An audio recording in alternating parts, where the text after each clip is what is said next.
"That ribbon's fake, lady." The words carried farther than the boy who said them meant. They cut across the folding chairs and the bunting, and the low 4th of July hum of a memorial hall filling for a salute to service tribute. And they landed on a woman in a dark evening gown who had come alone and asked nothing of anyone. Corporal Kyle Bennett stood in the center aisle in dress blues. 19 years old, a high and tight, a jaw still deciding what shape it would be, white gloves tucked in his belt because the color guard did not step off for another 20 minutes.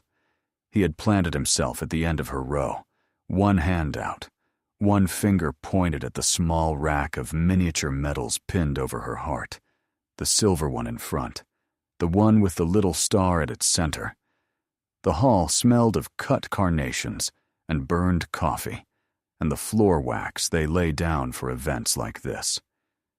It was an old civic building, 110 years old, with a vaulted ceiling and tall windows that let the last of the July light come slanting in gold across the rows. On the stage, a color guard stood ready, the flags unmoving in the still air. Along the north wall hung 211 photographs of the fallen, faces in uniform, some of them boys younger than the corporal doing the pointing. Families filled the front rows. Gold Star mothers with programs folded in their laps, old men with ball caps that named old wars in gold thread. The woman in the gown was 50 feet from the stage and might as well have been invisible until now. Dark hair going silver at the temples, pinned back. Dark, steady eyes. A small clutch held in both hands. No escort, no fuss.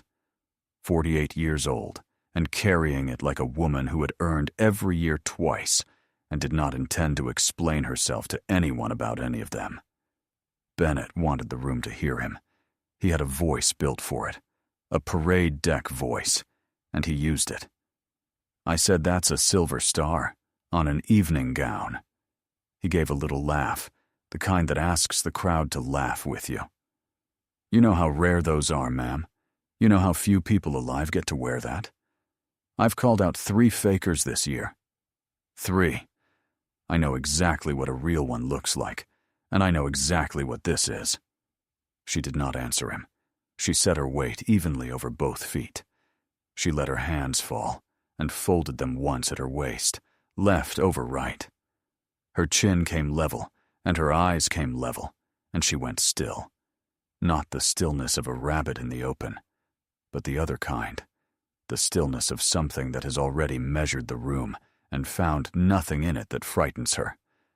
Across the aisle, a man in Marine Service uniform watched her go still and felt something cold walk up the back of his neck. Gunnery Sergeant Marcus Okafor had spent 23 years reading people for a living. He was 41, built square, gray coming into the fade at his temples, with a face that had stopped being surprised by anything a long time ago. He had brought the ceremonial detail here tonight to fold flags and stand at attention and make the families feel that somebody remembered. He had not brought them here to make a scene, and he had spent enough time downrange to know that the most dangerous person in any room is almost never the loudest one. Fakers argue. Fakers reach for their phones. Fakers get loud, or they get small, or they turn and push up the aisle toward the doors. This one did none of it. This one stood the way you stand when you have stood in worse rooms than this one and walked out of them under your own power. Okafor took a step. Bennett was still going. He was warming to it now, feeding on the eyes turning toward him. "The ceremony starts in 20 minutes, ma'am. There are real Gold Star families in this room. Do the right thing. Take it off before they see it and get hurt." The woman looked at him, just looked, for a 3 count, long enough that the corporal's certainty wobbled a half-inch before it caught itself. And then she said, the only word she had said since he started. "No. Not loud. Not sharp. Flat and level and final. The way you close a door, you do not intend to open again." The corporal blinked.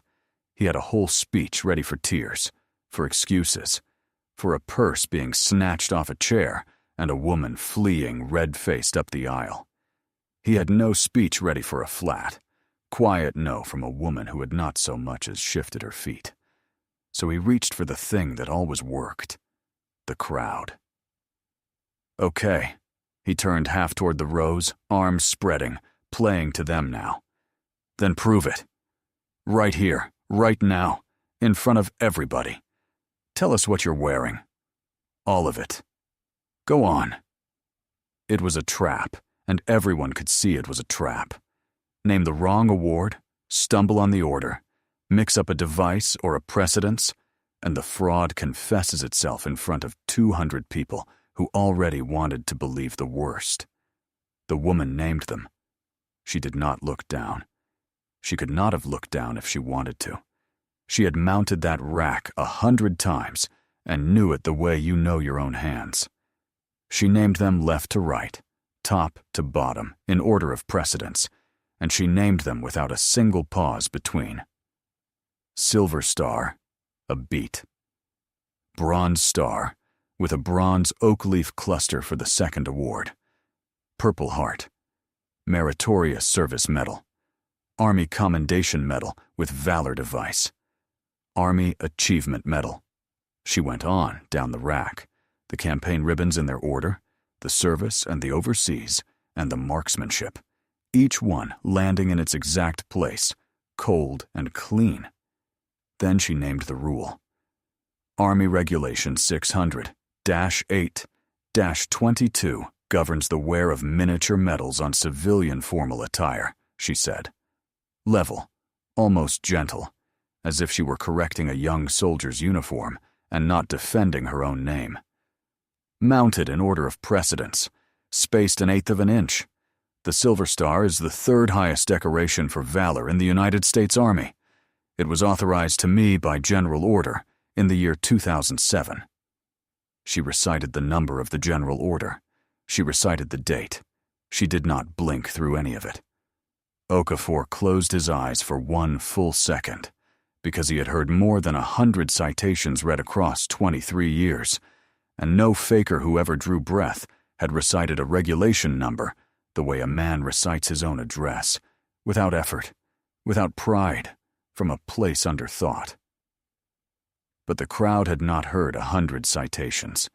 The crowd heard a woman being cold and technical when they wanted her to be warm and grateful and human. The crowd had a picture in its head of what a hero looks like, and the picture wept and thanked God and demurred. This one lectured. This one quoted a regulation by its number. An older man 2 rows back said it out loud, and the room heard him. A real hero wouldn't stand there reciting like a lawyer. My brother had a Bronze Star. He never said one word about it his whole life. A ripple of agreement moved through the chairs, heads nodding. The tide, which had been a hair's breadth from turning her way, ran the other direction instead, and gathered speed. That was the cruelty of it, and the woman in the gown understood the cruelty better than anyone in the hall. The very things that proved she was real were the things reading, to a crowd, as proof that she was false. Her calm looked like a con man's calm. Her precision looked like a script rehearsed in a mirror. Her refusal to weep looked like the absence of the thing she was actually full of. A crowd wants its heroes soft and grateful and a little broken, easy to love from a distance. And she was none of those things, because the day that earned her the ribbon had taken the softness out of her and replaced it with something harder and quieter and far less comfortable to look at. She had made her peace with that a long time ago. She did not expect a room of strangers to make peace with it in 90 seconds. So she let them have their certainty, and she waited, because she had learned in a place much worse than this that certainty is the easiest thing in the world to take away from people who have not earned it. Okafor stepped fully into the aisle. He brought his hand up near his corporal's shoulder, not touching it, and dropped his voice into the register that had ended arguments in 3 countries without ever rising. Bennett, stand down. Let the event staff handle this. That's not a suggestion. Bennett had been praised last month. A genuine imposter. A man in a bar selling a fake SEAL story for free drinks and free sympathy. Exposed in a 90-second clip that had gone to 500,000 views inside a week. Strangers had filled his messages calling him a patriot, a hero, a guy who actually did something. He could still feel that feeling. It had been the best week of his life. He wanted it again, and he thought it was standing right in front of him wearing a gown. He shrugged the hand off his shoulder. "I've got this one, Gunny." And he turned back to the woman with his phone already coming up out of his pocket, the screen catching the gold light from the tall windows. The phone changed everything. The moment the little black rectangle rose and its small red dot began to glow, the confrontation stopped being an argument and became a broadcast. And a broadcast needs an audience, and it makes one out of whoever is standing nearby. "Caught one, folks." Bennett held the phone at arm's length, angling it to frame her, and the ribbon both, narrating to the lens the way he had done it before, the cadence already practiced. Stolen valor. Right here.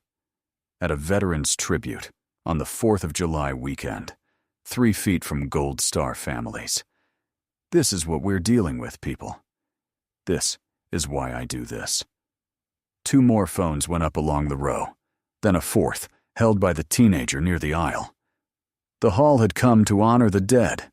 It stayed to watch a stranger it had already decided to hate, because certainty is a warm thing to share with a crowd, and a takedown feels like justice from the inside, even when it is the opposite. An attendee near the front pushed halfway out of his chair. "You ought to be ashamed of yourself," he told her, his voice cracking on it. A teenager somewhere laughed the ugly, uncertain laugh of a kid who does not understand what he is watching and only knows which side is winning. A woman near the windows hissed something short and mean. The woman in the gown did not move. She did not raise her voice.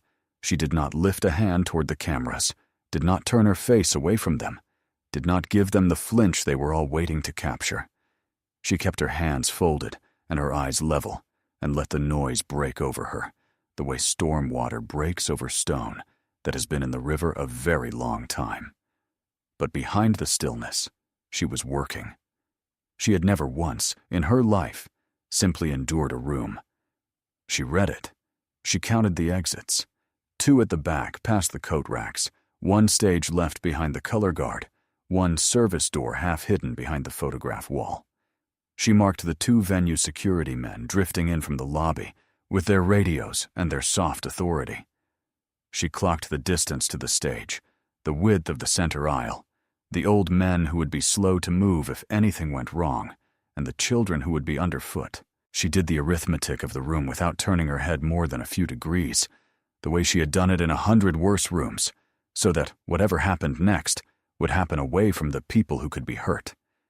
And she saw, 3 rows up, an old woman with a program clutched in both hands, a woman whose face had gone the color of ash, a woman who was staring at her, not with hate, like the others, but with something breaking wide open behind her eyes. Rosa Ortega had come tonight to hear her son's name. She had driven 400 miles to hear one name said aloud in a hall of the living.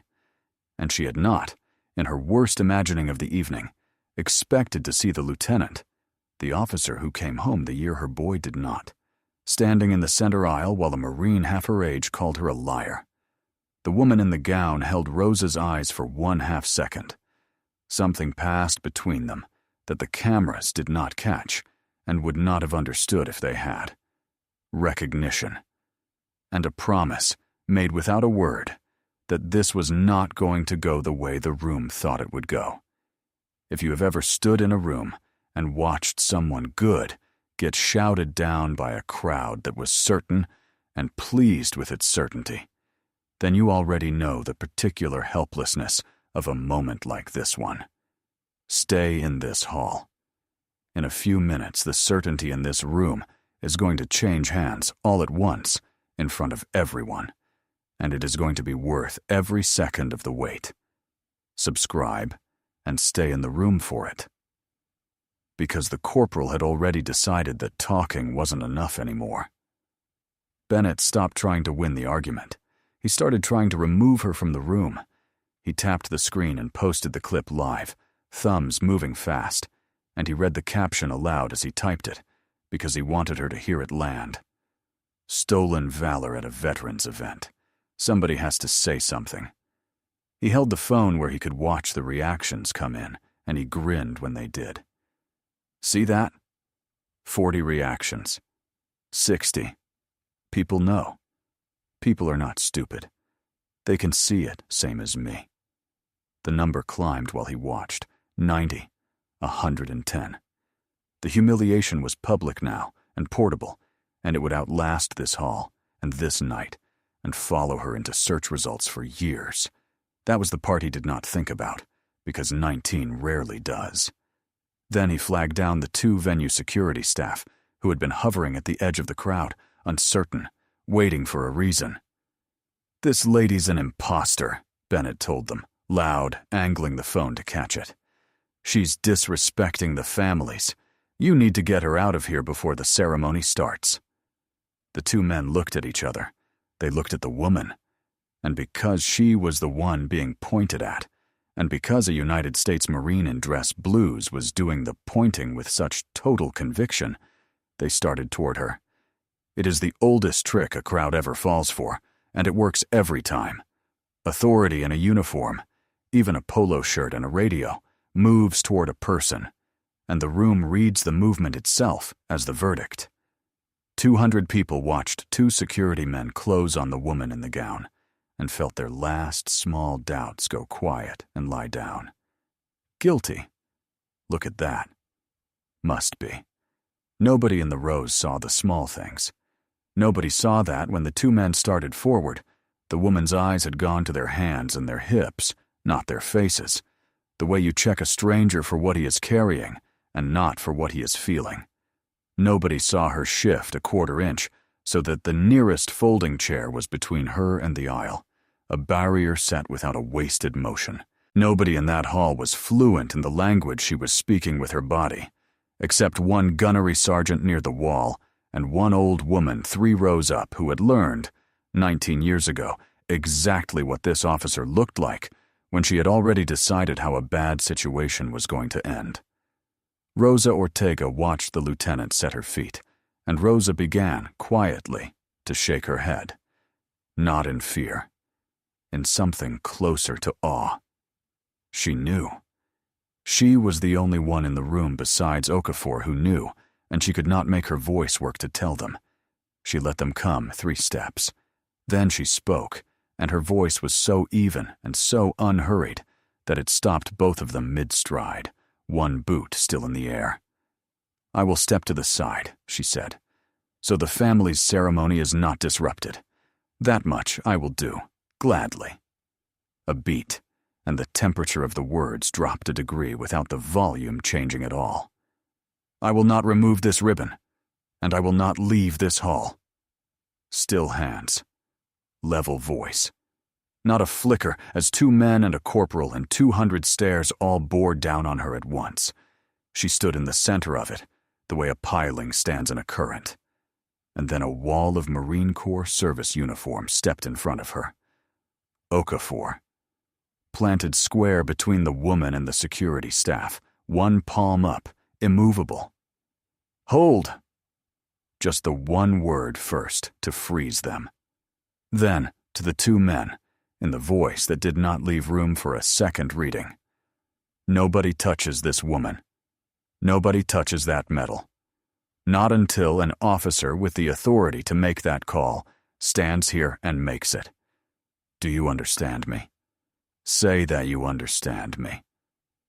It was not a question, but he waited for the answer anyway, and he got 2 nods, and the security men stopped where they stood.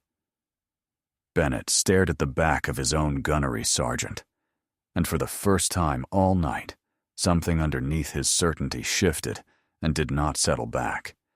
His own NCO, between him and the faker, He did not understand it. So he did the only thing he knew how to do with a thing he did not understand. He raised the phone and filmed that too, his hand not quite steady now, and told the lens that even good Marines get fooled by these people. Okafor did not explain himself to the crowd. He never had, in his whole career, explained himself to a crowd. He took his corporal by the sleeve of the dress blues and walked him out of the ring of glowing phones, through the double doors, into the vestibule where the coat racks stood in long rows, and the noise of the hall dropped to a murmur behind them, and the two of them could finally hear each other think. He let go of the sleeve. He looked at the kid for a long moment before he said anything at all. "You want to be right so bad," he said finally, "that you stopped looking. You saw a woman and a gown and a medal that didn't fit your picture, and you quit reading the second you had a story you liked. Gunny, she hasn't. Be quiet.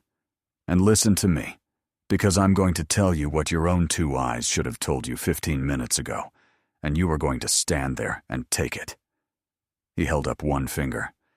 She cleared every exit in that room without turning her head. Counted them. You didn't see it because you don't know to look for it. I saw it. A second finger. She named her entire rack in order of precedence. Cold, no notes, no hesitation, and quoted the governing regulation by its number. Do you know your own service record number by heart, Corporal? Because she knows a regulation like it's her birthday. A third finger. And she is standing at parade rest, in an evening gown, in the middle of a crowd screaming that she's a liar, because her body does not know how to stand any other way when a room turns on her. You cannot fake that. You cannot teach it in a weekend. That is 30 years in the bone. Bennett's mouth opened. Nothing came out of it. The tells were never hidden, son. They were right there the whole time, in the open, for anybody who knew the language. You were just too busy being right to read a single one of them. Okafor stepped in closer, and his voice went quiet and hard at the same moment, which is the voice that frightens young Marines far worse than shouting ever could, because shouting ends, and this kind of quiet does not. Now hear this part, and hear it all the way down. If that ribbon is what it looks like, and I have been doing this long enough to tell you it is, then you did not catch a faker tonight.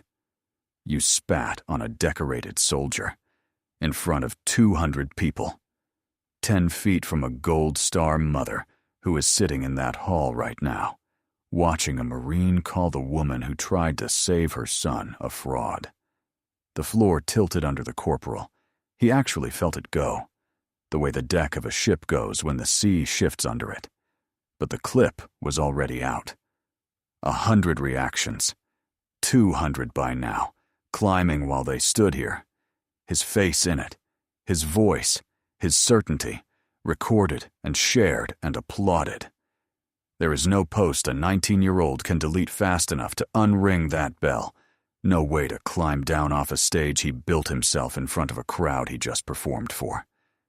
Pride is a trap with the door on the inside, and Kyle Bennett was standing in the middle of it, looking for a handle that was not there.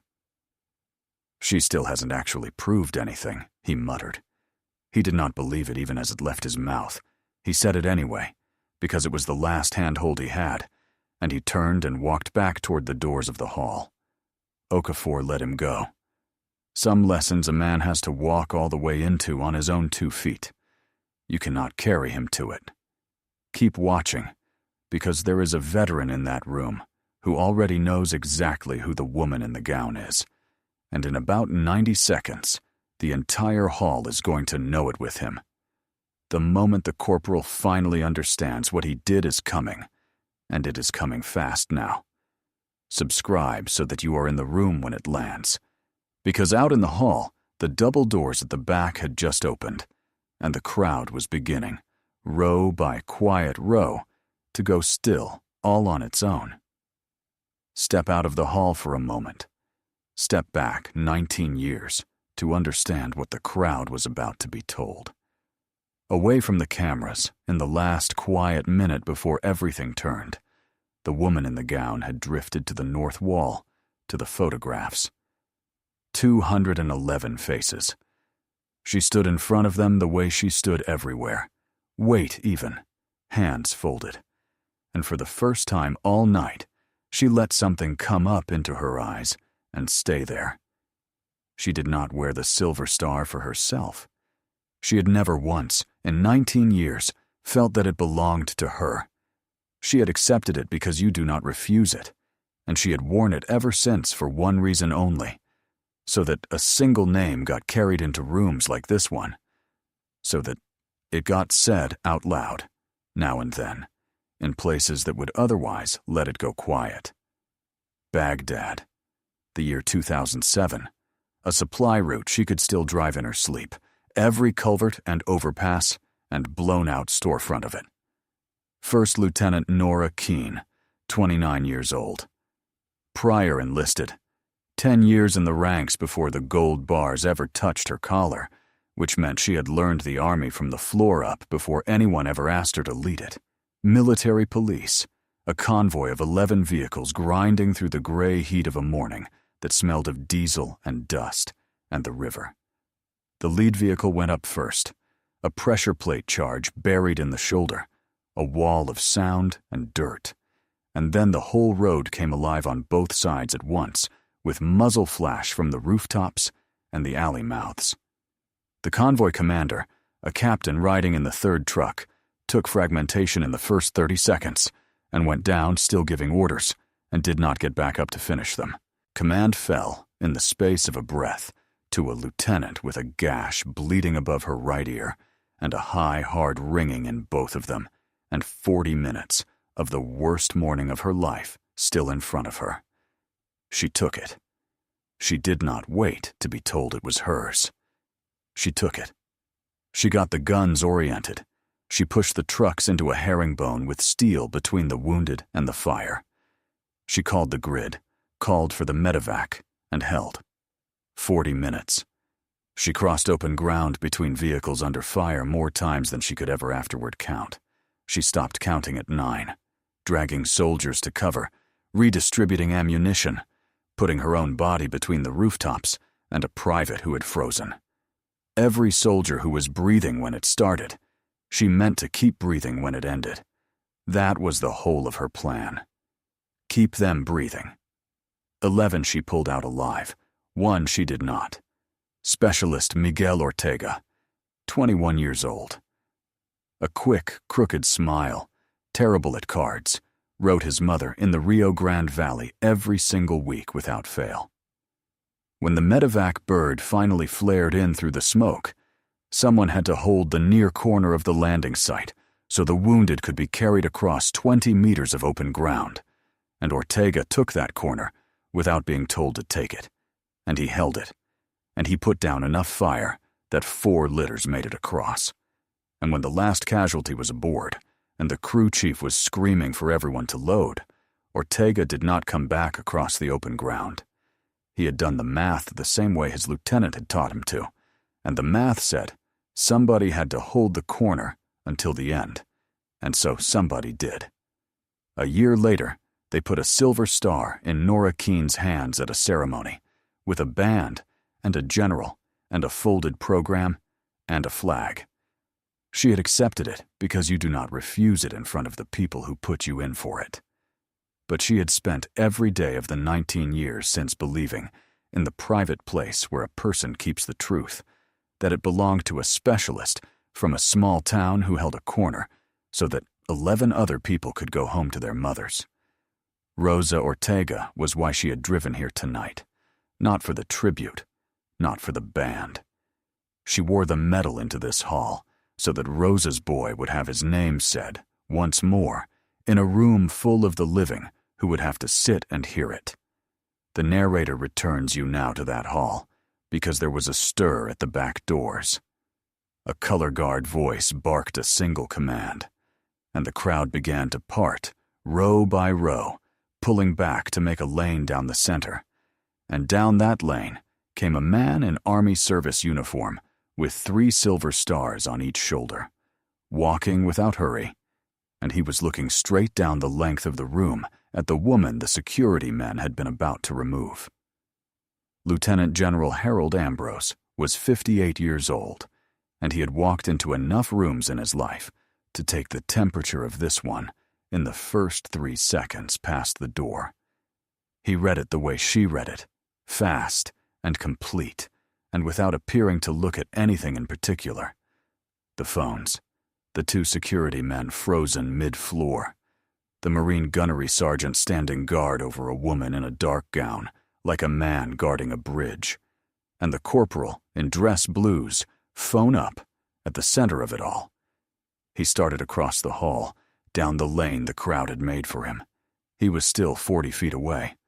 And Bennett, cornered, the clip livin' climbing, the crowd's certainty already cracking around him, his own gunny turned against him. Bennett made the last and worst decision of the night. He decided that if the woman would not take the medal off, then he would take it off for her. He would hold the cheap costume clasp up over his head, where everyone could see it, and he would end this his way, on his terms, and take back the room in one motion. He stepped in. He reached for the miniature silver star pinned over her heart. Time did the thing it does at the edge of something bad. It slowed. In the long half-second, while the corporal's hand crossed the last foot of air, a dozen people saw a dozen different things. The security men saw a Marine about to lay hands on a guest, and finally, too late, understood they should have stopped him and not her. Okafor, 10 feet away, and one body too far, was already moving, and already knew he would not close the distance in time. Rosa Ortega was rising from her chair, with a word half-formed in her throat, that would not come. And 200 phones, some still recording, caught the exact frame that would be paused and shared and studied 100,000 times over the next week. A 19-year-old Marine in dress blues, reaching for a decorated soldier's medal, and the soldier not moving an inch to stop him. The hall gasped as a single body. Even the people who had been cheering him a minute before recoiled in their chairs, because there is a line, and every person in that room knew exactly where it ran, even if the corporal reaching across it did not. You do not put your hand on another person's decoration. Not a real one, not a fake one, not a stranger's, not ever. The reach was worse than the accusation had ever been. The accusation was words. This was hands. Nora Keene did not block the hand. She could have. Everyone who studied the footage later, once they knew whose footage it was, understood in their stomach that she could have put that boy flat on the floor before his fingers ever closed on the ribbon. The stillness in her had never once been helplessness. It was a choice, held moment to moment. The discipline of a person who has learned that the hardest thing in the world is to not act, when acting is right there in your hands. She let him fully commit to the mistake, weight set, eyes level, and for the first time all evening she smiled, small and calm and almost kind, and it was the most dangerous thing she had done since the corporal first opened his mouth. "Careful, Corporal," she said, very quietly, under the noise, for him alone. "You'll want witnesses for this part." The smile was the thing that finally reached him, deeper than the general's voice would a moment later. He had been braced for a fight, for shouting, for a woman's hands coming up to shield the medal. He was not braced for calm.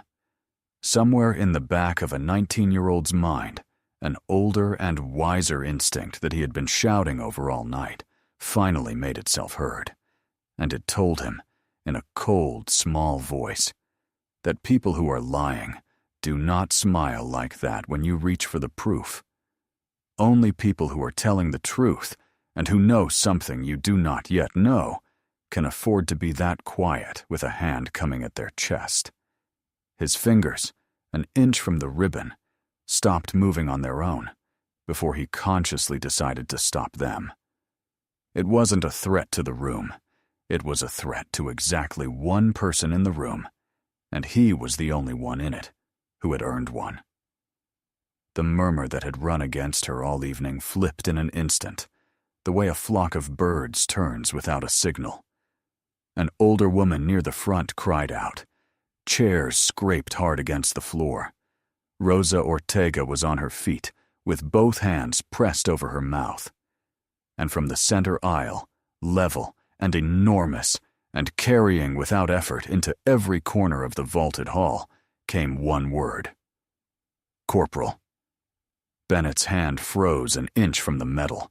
He turned toward the voice, and there were the 3 silver stars, and there was the face beneath them, and it was not angry. It was so much worse than angry. It was certain, and it was quiet, and it had already decided everything that was about to happen. Lieutenant General Ambrose did not shout. He walked to the stage, unhurried, and he climbed the 3 steps, and he stepped to the podium, and he adjusted the microphone down an inch with the patient, deliberate calm of a man who has never once in his life had to fight a room for its attention. Ladies and gentlemen, his voice filled the hall to the vaulted ceiling and settled. Attention to citation! And the hall obeyed a reflex older and deeper than the argument that had filled it a moment before. The color guards snapped straight. The old men in the ball caps that named old wars pushed themselves up out of their folding chairs, knees and canes and all. Veterans throughout the room came to their feet, and then the families rose with them, not because anyone ordered it, but because of what a man is about to do when he says those 3 words, until every one of the 200 souls in that hall was standing. Ambrose took a single folded sheet from inside his jacket. He did not need it. The crowd could see he did not need it. He read from it anyway, because some words you read off the paper as a matter of respect, so that no one can ever say you got a single one of them wrong. The President of the United States of America, authorized by Act of Congress, has awarded the Silver Star to First Lieutenant Nora Keene, United States Army, for gallantry in action against an armed enemy. He read the date in the year 2007. He read the place. He read the general order number, the same number the woman in the gown had recited into the teeth of the crowd an hour before, and here and there in the hall, a person who had jeered at that recitation now went quietly, sickly pale. He read what she did.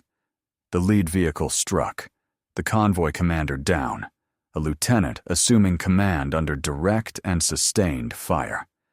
40 minutes holding a kill zone, 9 separate movements across open ground to recover the wounded. 11 soldiers extracted alive.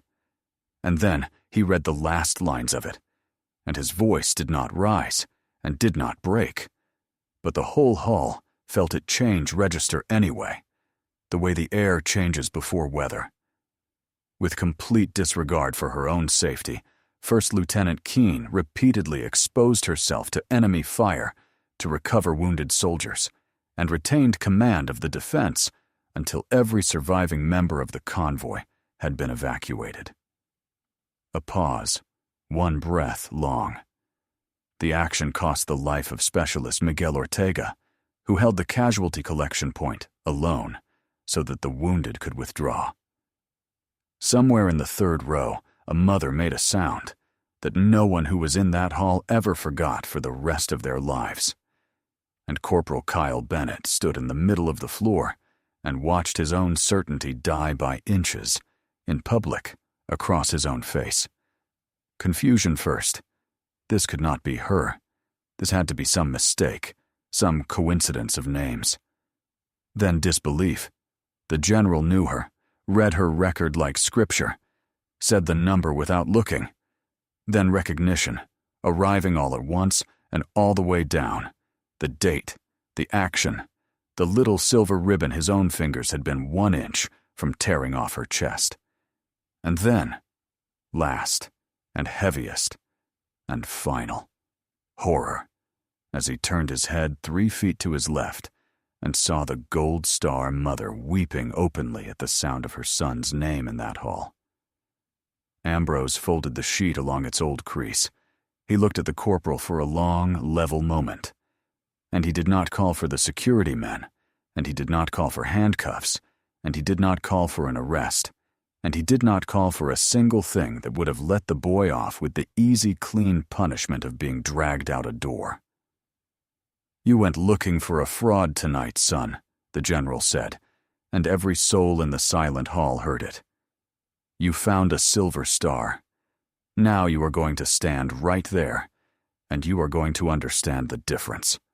Okafor moved in beside his corporal, not to shield him from any of it, to make him hold still and stand up straight, and take it, every second of it, the way a man takes the one thing in his life he has actually earned. There was no arrest. There was no court-martial. There was no investigation opened, no board convened, no career ended under a headline. The reckoning that came for Kyle Bennett that night was quieter than any of those things, and it landed harder than all of them.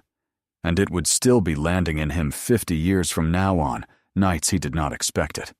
The clip turned on him first. He had posted it himself, live, to a crowd hungry for a takedown. And now the entire hall knew what the caption had gotten wrong, and the comments under the video knew it minutes later. And the citation was already moving through the same feeds, screenshot and shared, pinned beneath his own footage, with his own certain face frozen in the corner of it. The weapon he had built to shame a stranger finished the night by shaming no one in the world but him. That is the way of that particular weapon. It always has been. The venue staff found the woman in the gown and apologized to her in a low, mortified rush, tripping over the words, the manager's hands actually shaking.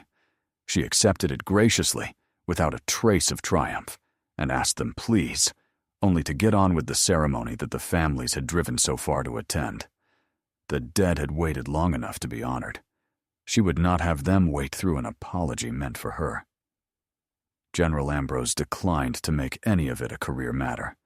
He told Okafor quietly at the edge of the stage while the color guard reset that the boy's punishment was already handed down and no board on earth could improve on it.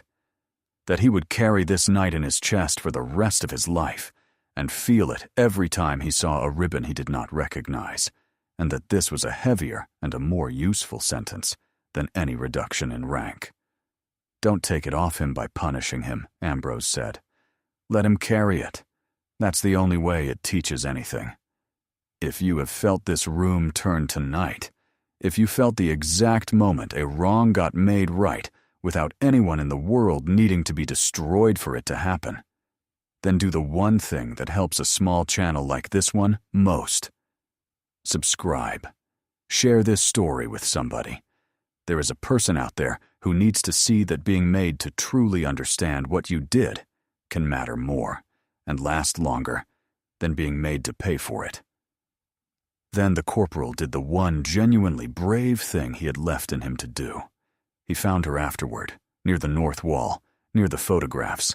He had taken his cover off and held it in both hands at his belt buckle, and the parade deck voice and the bravado had drained all the way out of him and left behind only a 19-year-old boy with nowhere to put his eyes. "Ma'am." His voice was not steady, and he did not try to make it steady. "I don't have an excuse. I'm not going to stand here and give you one." He swallowed. "I exposed a real one last month, a man in a bar lying about being a SEAL for free drinks. And everybody told me I did the right thing, and I believed them, and I thought I was protecting them." He looked past her, at the 211 faces on the wall. "The fallen. I thought that's what I was doing." Nora Keene looked at him for a while before she answered. When she finally spoke, she was not cruel. She had not been cruel to him one time all night, not even when she had every right in that hall to be. "The instinct was right," she said. "Guarding their honor is worth doing. It matters, and most people never bother, and you did. It was your aim that was wrong, not your heart." And then she told him, plainly, how it should have gone. You check the record first. There are registries, there are general orders, there are archives. There are a dozen ways to verify a Valor Award that do not involve a phone and a crowd and a stranger's dignity. You do not, ever, put your hand on another person's medal. And you never, ever do any of it standing over a mother's chair. You had the right instinct and not 1 ounce of discipline behind it, she said. That combination hurts people who don't deserve it. Go and get the discipline. Then you'll actually be some use to the men on that wall, instead of a danger to the ones still walking around. He nodded. He would carry that too, alongside the rest of it, and in time it would turn out to be the part of the night that made him into something better than the boy who had walked in. And then Rosa Ortega crossed the emptying hall, slowly, both hands already reaching out, and Nora Keene closed the distance and met her halfway the way she had once crossed open ground for her son. The two women stood together beneath the wall of the fallen, beneath the exact place where a general had just said Miguel's name into a room full of the living, and it seemed to hang there in the air above them, the way she had always wanted it to hang, the way she had driven 400 miles to make it hang for one more night. "This is why I wear it," Nora told her very quietly, "so that they have to say his name. So a room like this one can't get through the evening without saying it." Rosa could not speak. She did not need to. She reached up and laid her hand over the little silver star, gently, so gently, the exact opposite of the way the corporal had grabbed for it, the way you touch a thing that is holy. And the two of them stood there a long time while the empty hall went quiet and gold around them, and the last of the July light came down through the tall windows. Every soldier carries a story that few ever hear. Listen with your heart. Thank you for staying and watching. Subscribe to Honor Tales for more.